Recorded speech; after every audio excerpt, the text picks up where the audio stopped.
shift, everyone. So my name is James N0WRL. I am based in the States. I actually currently reside in Georgia in the southern United States, but I'm so happy to be joining you guys today. And thank you, David and Tammy, for having me. And I'm going to be telling you all about our application at World Radio League. And you can find everything I'm talking about. You can sign up for free at worldradiologue.com.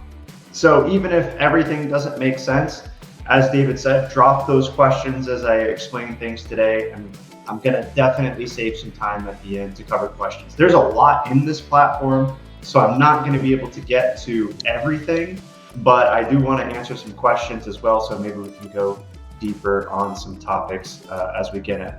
Now, let me just answer the first question is, what is World Radio League? Well, if you go to worldradiologue.com, you can kind of get a quick overview. It's for logging your contacts. It's for competitions, ham radio competitions. It's for tracking your analytics and a lot more. If you scroll down, you'll get a good idea of the feature sets. But you know what? It's great to read about features, but it's even better to see them for yourself. So just mash that sign up for free button. And I already have an account, so it's going to bring me into the main application. And this is our main application. So once you sign up for your free account, you'll come into the World Radio League and you'll see everything happening live. So I'm going to just zoom in a little bit here for your viewing pleasure. But you'll see, actually, this is a live view of what is happening within the World Radio League right now. So the most recent contacts, these are users who are logging in real time. And we want to see some more of those UK flags in here, so don't hesitate to create an account and try logging some of your contacts when you're using it. But we've got Chile, we've got Argentina, we've got South America. I do see a little bit of European activity here as well, and this globe map is reflecting the most recent contacts as well. And if you're not a dark mode person, if this is just hurting your eyes a little bit to look at this dark mode, you want to brighten it up, come right up here to the top and click the set light mode, and boom, everything switches from the dark mode to light mode, which sometimes, depending on whatever your eyes like the best, sometimes the high contrast is better. Sometimes you might want to keep it in dark mode, just so you can see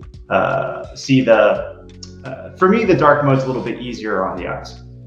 Now, from here on the left-hand side, you can get a good idea of all the different things you can do. Logging, right? Logging contacts. You can store your logbooks in here, and you've got a really easy-to-use web logger. I'm going to switch back to dark mode. I'm a little bit of a dark mode guy. You can log your contacts within here. You've got your analytics. You can track your DX dashboard, your US states, your activities and streaks. You've got POTA and other activities integrated. So if any of you guys are at home watching and you are portable operators, or you like to do POTA, SOTA, etc., this is a great app for that. We'll cover that a little bit more. Leaderboards, contesting, etc., etc. Now, before I get into any of these too deep, I just want to make a big call out, specifically because I'm talking to my friends here in the UK, which is that World Radio League is going to be the official platform for World Radio Team Championship 2026.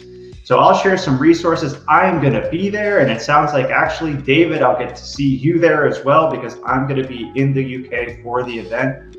But what we're doing with WRTC 2026 is we're going to be the live scoreboard and analytics platform, so that you can be logging from home, making contacts with the WRTC stations. Those are some really special contacts to get in the log, as well as just follow along on the action and see who are the top competitors and who are the top teams. So I'll share some resources, some videos from the Q5 podcast and from our own YouTube channel as some follow-ups.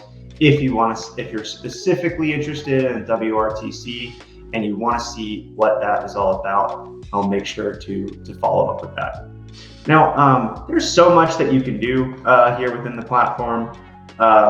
So I'll start with some of the things on the homepage. We've got our top operators, top countries for the day, and just feel free to click on anybody's profile. You know, it's sort of like a modernized version of QRZ in that way, is everyone can have a profile within the system. So I'm looking at Ernest here from Canada. And when you look at their profile, you also get this really cool activity map, and you can get a little bit of an impression of, you know, what type of operator this is. And you can see Ernest, I actually know him. He's a big POTA operator. He's a very frequent operator. And I can see some of his, you know, QSOs breakdown by abandoned mode. So very, very active operator here in the platform. And similarly, you can create your own profile. So when you log into the app, you can click your profile, you can edit your profile, you can update your information, things like that. And there's a number of different awards you can win within the platform too. But I really want to spend some time here specifically on the logbooks. Because, you know, traditionally with logging, you know, most of the logging is done by desktop apps. I mean, we probably got some folks out there. I'm not sure what the most popular logger in the UK is these days, but maybe M1MM, maybe M3FJP.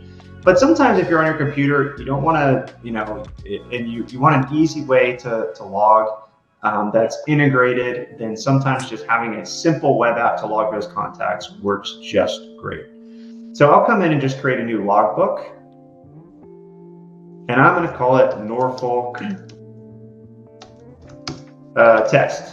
Just call it that so I remember to delete my fake contacts. And you can change the layout of your logging interface, but if you're just starting, you want to leave that for default WRL. And you don't need to add any activities unless you're doing an activation for POTA or something like that. It also wants to know where your location is, because that's how it's going to use the mapping features, but I'm just going to click save and use my default home location. And now I'm into here, my logging interface. Now I can decrease that sidebar, which I'm going to do now, just to give a little bit more space here so everyone can see the logging interface. So really quickly across the top here, we've got our, we call this our quick settings bar. This is actually just something that we invented as part of our logging interface as a quick way to access your settings. So for instance, if you're operating from a place that's not your home, you can change your location so that you always have your QTH up to date. And I'm going to show you how to log a contact. Let me grab David's call, G7, I believe it's G7URP. So you enter that call sign in. It's going to pull, now David doesn't have an account with us. It's going to pull his country, which is good. Now, if David creates an account, we could also integrate QRZ lookup and it'll actually give us more details, but it's going to give me a distance. It's going to give me an azimuth direction to his contact. And if I have any notes about that call sign, I could add those too, but I currently don't have any notes. And I'm going to add 14.25, maybe I'm on 20 meter SSB, and I'm going to click enter to log that. And there we go. Now I've got a contact in my log and I'm up and running. And one of the reasons that people love our app is the mapping features, right? So as I start to maybe put some other contacts in my log here, let's put Brad in here. Let's put some of my other friends in here.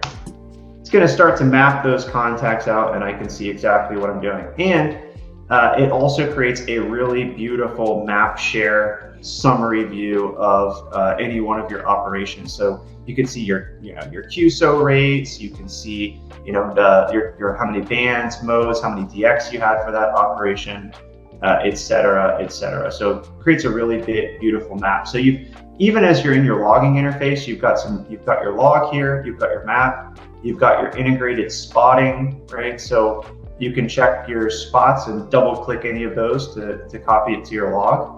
And that is really going to help you as well. Just makes it really seamless to pick out data from the spots. And we have a number of different spotting networks built, different clusters that are built into our spotting as well. And there's many other options. I mean, I won't be able to cover all the different things that you can do with our logging, but if you go to the settings page, you have a lot of different settings about your log. You can export these logs as ADIFs and Cabrillos. You can save what equipment you're using. Maybe you want to do some analytics on your equipment later. Hey, what what equipment was I using, which equipment do I have the most QSOs on, et cetera, et cetera. You can do all of those things and more within World Radio League. And you can manage your logbooks too. In this case, I'm going to delete that logbook because I don't want fake QSOs messing up my account. Now, I also have the ability to import an ATIF file. So you can export and import ATIF files. Maybe you've got lots of contacts and you want to bring those to life, bring your analytics to life within your World Radio League account. Just do an import that ATIF, and you'll have all of your data right here inside WRL. So you can do awesome things like track your analytics. What countries have you worked? What countries do you have confirmed? And this is just an area where we're really just getting started. We plan to really build this out a lot more, but great way to track your analytics as well. Speaking of analytics, right here, you have a really easy access to your band conditions and band plans. We are going to add some more band plans. I know the United States is not exactly the most relevant for those folks, but you do have easy access to your band conditions as well. Let's go a little bit more into our contesting. So contesting, we have some innovative contesting features here that are new, like our leaderboards, which is something that we've created, but we also have support for many of your most popular ham radio contests. So on the contest page, if you go to the leaderboard, this is just a weekly running leaderboard. You can see who has the most contacts by mode, who are the big CW guys. Maybe we want to check that out. Maybe we want to see who's making the longest distance contacts. And those are tricky because, I mean, you can only go so far, I guess, unless you're going like a long path contact all the way around the Earth and more. But what's really nice is you can get a little bit more localized too. I mean, if we just want to say, hey, we kind of want to check out here what's going on in the UK, and do we actually have any World Radio League users over in the UK? And we do, but we need some more. So that's why we're here today. But you can get a good view of some of those folks who are users within here. We have here a David, who's a full UK amateur, very active in POTA.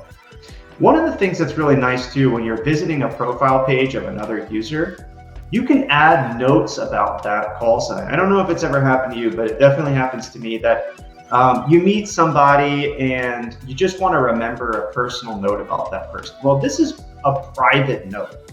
So this is not going to be visible to other users. This is just your personal private notes about other call signs that you come across on the air. And then once you put this note in there, if you're ever logging that user again, it'll show up for you. So for instance, if I go to my logbook and I type in N0WRL, who's one of our product managers, and it looks up his call sign, I can see I do have one QSO with him previously. It's giving me my QSO history. It's giving me my distance to him, but it's also giving me a note about that call sign. And really cool feature here, if you click view, you can see it'll actually show you your previous contacts with that other operator as well. What else do we want to do? Well, some of you guys are probably looking at this and saying, well, that's all great, but does this integrate with other softwares that I use, like QRZ, LOTW, cat control? And the answer, very fortunately, is yes. We have built an entire integration suite to integrate with all kinds of different tools that you might want to use. QRZ.com, you can export and import your contacts directly. LOTW, same thing. Cat control, we have a local app you can download, and it will match the frequency in your logbook to the frequency on your radio, which is great, especially if you're using that spotting feature, right? So you can click those spots and it's gonna, your radio will just jump between those frequencies, which makes it super seamless to operate. Let's say you're using another logging software like N1MM or N3FJP, but you want to stream those contacts to the cloud so you can keep your analytics up to date, or maybe you want to stream those for our contest and use our real-time scoring features. Well, you can connect to those as well. And for those FT8 folks, WSJTX integration is also available. But let's talk about contesting a little bit. I mentioned that the WRTC 2026, we're going to be the live scoreboard, but we have already run hundreds of real-time contests through our system, and they continue to run all the time. And so normally with ham radio contests, it's kind of even hard to keep track of when a contest is coming up. I mean, how do you even know? There's so many different contests and events. How do you even know when a contest is coming up, and what's the contest exchange? What's the rules? How do I join? Well, we make that super easy with Enrolled Radio League, where you can go and see the upcoming contests like CQ Worldwide DX on October 24th, 26th. I can click join for free, and now I'm enrolled in the contest in CQ Worldwide DX, and it gives me a countdown timer for 9 days, 4 hours. And right away, you can see how World Radio League is really bringing a totally new, fresh interface to contesting that's really never been done before, especially considering that there's an integrated logger, right? So depending on the contest, it's going to put that contest exchange automatically in your logbook to take the guesswork out of it. So if you hop on your radio and you hear people saying a contest exchange, you can go to World Radio League and very quickly figure out what are those contests that are going on. And then as the contest gets started, those current leaders and leaderboard will come to life with all the data to tell you who is in the lead, how many QSOs they have, how many points do they have, different statistics and things. Now this contest hasn't started yet, so it's not really going to be fully available. But if I go back to the contest page, now I can see that's the one I'm enrolled in. Why don't I go back to a contest that has a little bit more data so you can get an idea. Like on field day, we had about 700 people, 18,000 contacts logged, and you can get a better idea of what the scoreboard looks like when it's a little bit more populated. So this is what you can see for any contest, but especially as WRTC comes out, this interface is only going to get better. But it's great to go ahead and jump in and create an account while you, even before WRTC gets started. Now, I think I want to definitely save some time for questions. I can go deeper into many of these different things, but I'll lastly just call out if we do have many ways for you to get in touch with us. So if you are using the app and you have some feedback or you have a feature that you would love to see, just click on the community chat and it's going to bring you over to this community chat. You'll see different, here we've got someone from Wales joining in. We have a lot of different discussion topics. Some of them are just general questions. If someone's having an issue, you can reach us, our team, anytime in here.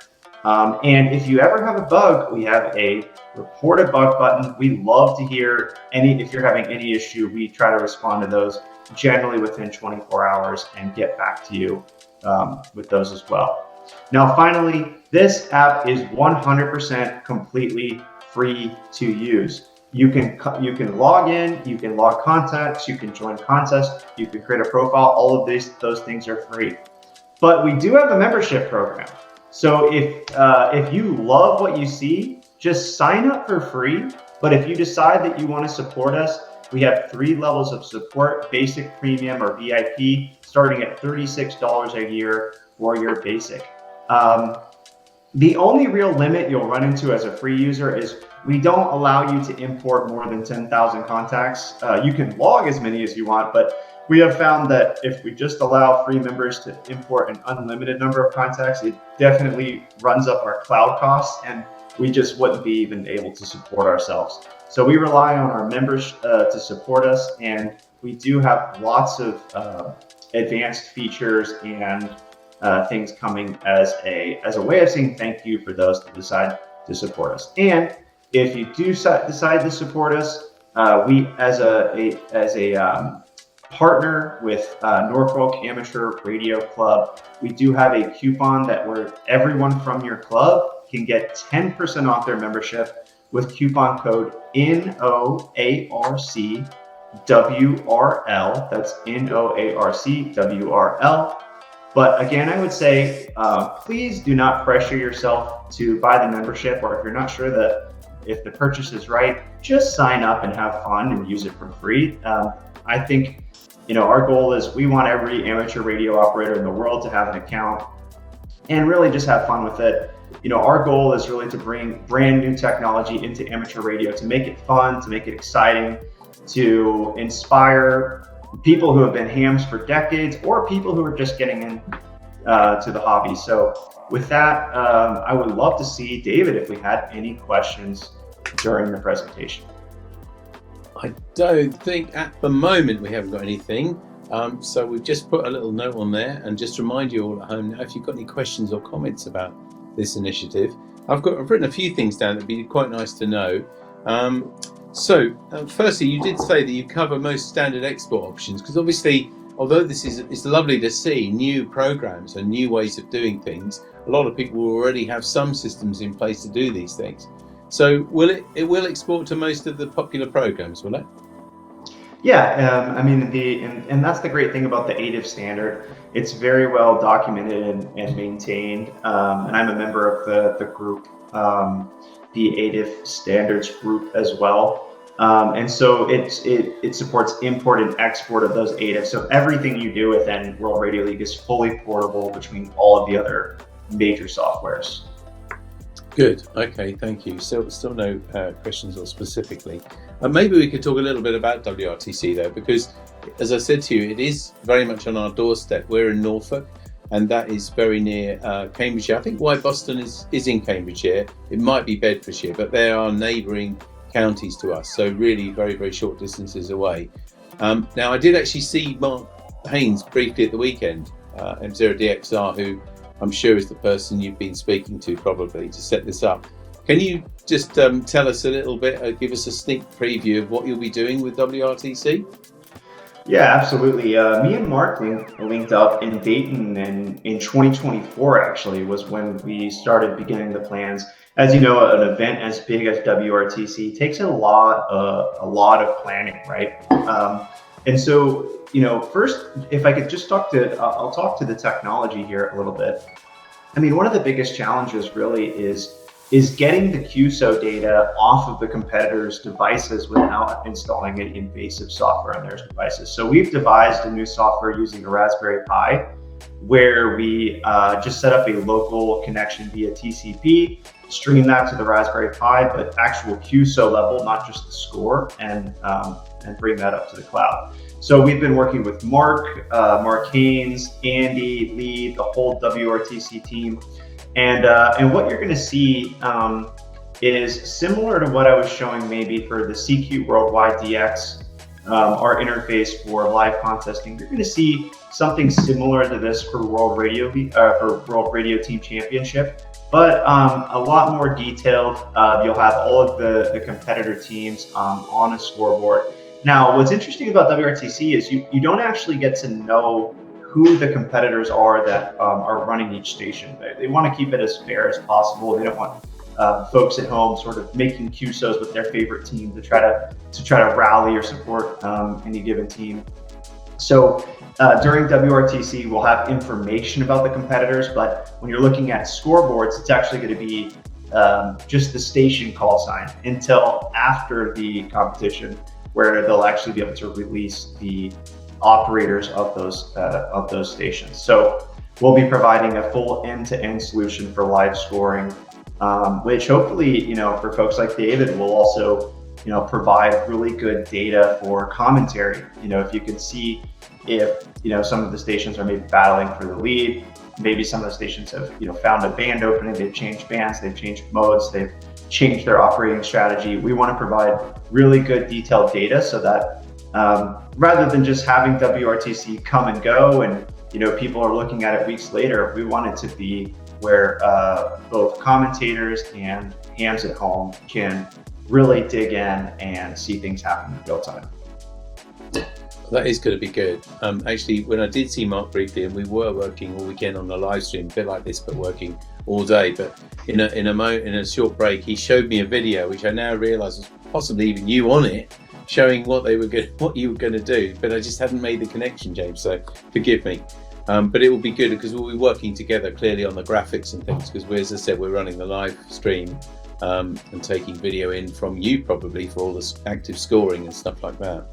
Well, what a happy coincidence. It turned out to be very perfect timing for us to have the conversation today. It really, really is, because Mark said to me, he'll be in touch shortly, with details of that. So it's an amazing coincidence. And you could say, Mark, I got the inside track already. Yeah, absolutely. Well, we've got some questions come in now, so this is really good. From Graham, GAWNWC, sorry. He says that I signed up a while back for a free account, but what does that give me in respect to next level, basic, etc.? And if you lose web, does it resync on reconnecting? I guess it's saying if you lost the internet connection, would it resynchronize? Would you lose any data? So that's from Graham, G8NWC. Great question, Graham, and thank you for that. And he actually covered something. I believe he might be also asking about the mobile app, which I totally forgot to cover. Most of these features, there are some features that aren't available on the mobile app yet, but most of the features I showed today are available as an app, so you can get this on your phone. You can get it on Android or iOS, and you can have your call sign lookup, you can log contacts. This is great. We even have a little band plan widget, so you can just check band conditions right on your phone. It's very handy. So this actually operates offline. So if you lose your internet connection while you're using the app and you're logging contacts, as soon as you get that, as soon as you get an internet connection back, it will sync all of your contacts up to the cloud. So I don't really have a good way to demo this today because a phone is small. I'm not going to make you all suffer through that. But when you log contacts on your phone, all your contacts are going to show up automatically in your logbooks on the web app. So that's a great way to just keep your contacts in sync across devices. And then to the question about the membership, what you get with your basic membership, number one is you can import larger ADIFs. So that is a big deal to some folks if you have a large ADIF. You get the ability to win in-app awards. You get upgraded support levels, so you get a priority on any request that you make with our team. So if you run into a bug, you can expect a faster response time from our team. You also get some discounts on courses and within our store. And like I said, we are having new releases almost every week at this point. So I expect that those membership levels, whether they're a basic, premium, or a VIP, are going to get more and more options. But it is very important to us that we always keep a very robust free tier of our solution.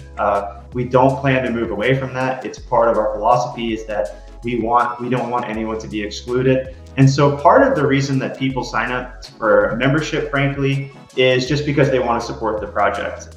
They say, hey, I like what you guys are doing. So we've had a lot of good luck without trying to hard sell anybody and just giving people the ability who want to upgrade to sign up for a membership and support it. And you do get a founding member number. So it's kind of a nice way to say thank you. You know, some of the people who have a lower founding member number, I mean, some of those folks signed up when this was just a basic weblogger and didn't even have analytics or anything. So if you believe in what we're doing and you want to become a founding member, then getting that membership is a great way to say, hey, I want to support what you're doing. Yeah, that's good. Is it trying to summarize a question here? Is it a business as such, or is this just something that you're really running with a passion? And as you said, the funding will just help you sort of pay for things like all the storage it will need. Well, it is organized as a business. It's not a nonprofit, right?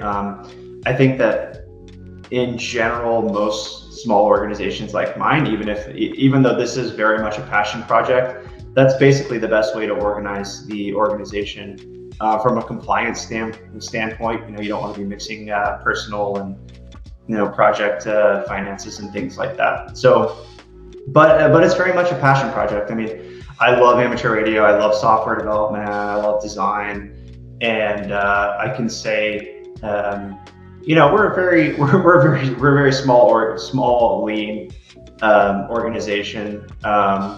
But this is my full-time job, and I think that's good, right? I think that you need you need some organizations that you have people that are, working on them full time in order to bring new products. So, I am working on this full time. We're a fraction of the size of, like, let's say a business like QRZ.com, but I would say we're definitely the innovator if you look at some of those things. Yeah. So it's not for everybody, but if you like to check out new things, if you're the type of person that likes to kind of keep up with the latest, and this is built using the best, latest and greatest technology, and I think it shows in the experience.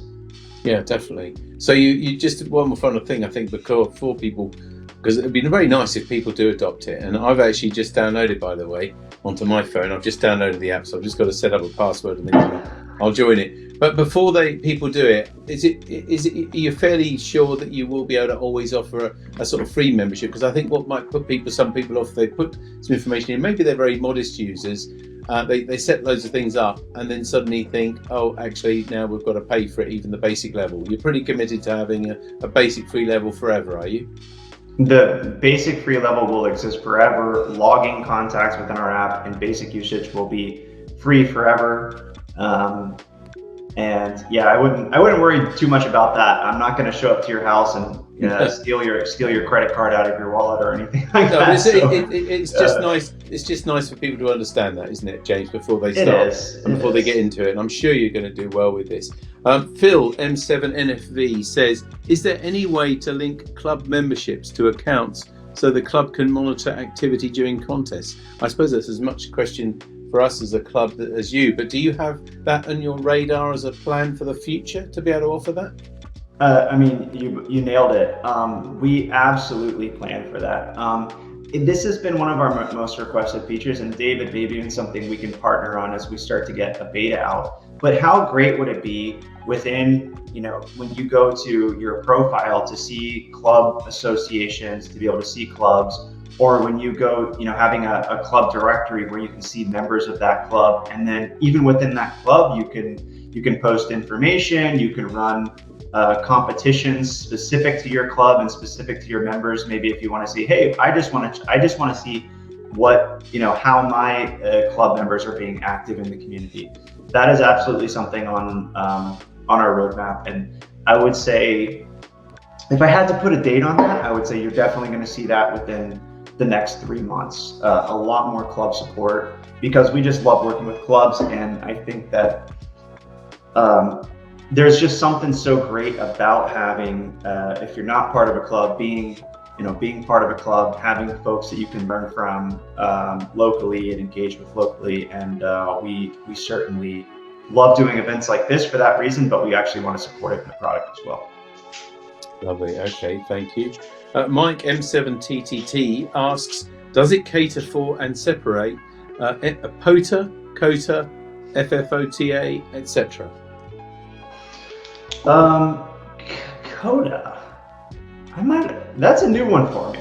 So the activities that we support today are. I wonder. Sorry to interrupt. I wonder if QOTA. He might be mistaken. He might be thinking CHOTA, which is churches on the air, possibly. Mike, you'll be able to correct us. But yeah, maybe that is what. I know there's also a bunkers on the air who have been in contact with. We need very to add big in this country now.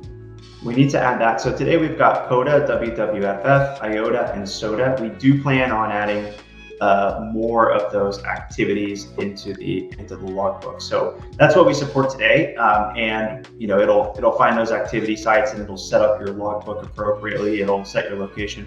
But I'll take that as a vote for adding some of those new activities into the logbook as well. So good, thank you. Is this something that you encourage as well? I having only just put it on my phone, I haven't seen, but I guess there are feedback links, are there, to be able to email you with just suggestions like that? Absolutely. There's a full-on community chat that you can access.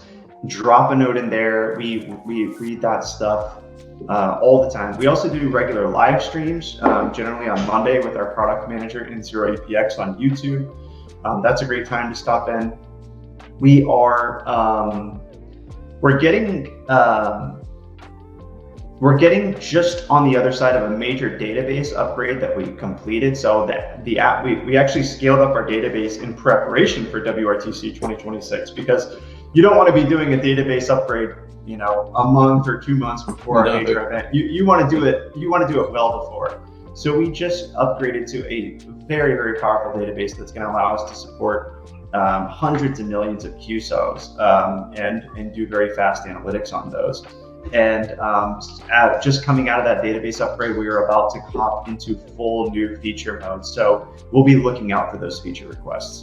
Brilliant. Okay, thank you very much for that. We're getting towards the end of our questions, I think, now. Mike M7TTT, by the way, he has a PS, a new one on me as well, this one. For FOTA, FFOTA, is flora and fauna, which I didn't know. Oh, okay. I haven't heard of that one. And QOTA is castles on the air. So I love see, this is the American in me. Of course I don't know about Castle on the Air. So that's why you have to join with you, David, so I can get this type of feedback. That does sound good. Well, Mike. So the Worldwide Flora and Fauna, we have it. I believe it's the same. That would be the same thing as WWFF. So we would have that one, and then the Castles on the Air would be the one we need to add. Yeah, and bunkers. You mentioned. Yes. Yeah, I mean, bunkers on the air, BOTA is very big. There's a UK BOTA. I know there are other ones around the world as well, but they had a stand at the URSGB convention this weekend, and they are really very popular.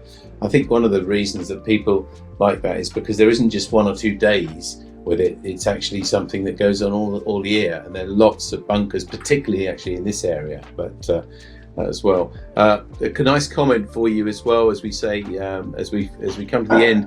Bruce G4KZT says, thank you very much, James, for a great introduction to WRL. That's a great way to end. Thank you so much. And I will just say, I'm absolutely having a blast.